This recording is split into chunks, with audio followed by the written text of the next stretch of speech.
La Conferència Estratègica Els reptes de la cooperació al desenvolupament valenciana post-2015 ha posat de manifest el ferm compromís de la política i institucions de rellevància de la comunitat per a crear un gran projecte col·lectiu dialogat que involucre tots els actors. El president de la Generalitat, Ximo Puig, ha apel·lat a la necessitat d'adoptar polítiques de cooperació consensuades. Lejos de huir de espacios de colaboración, hay que apostar por todo lo contrario. La cooperación es parte de la solución. La cooperación es parte de un mundo más igualitario y un mundo más humano.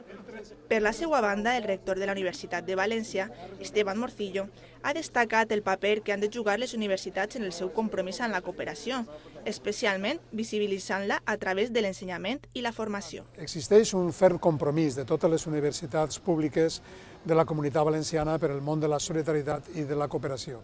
I en aquest sentit hi ha un conjunt de valors que queden clarament expressats en el govern de les universitats públiques. La Universitat de València, per exemple, té un vicerrectorat de cooperació, solidaritat i internacionalització.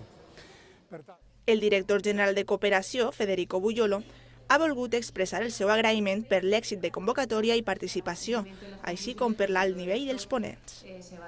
Estamos muy contentos, una por la alta participación, dos por el nivel de los ponentes y tres porque juntos estamos definiendo ese nuevo modelo de cooperación valenciana. Finalment, el conseller de Transparència, Manuel Alcaraz, ha sigut l'encarregat de posar-li el punt i seguit a la primera iniciativa d'aquestes característiques.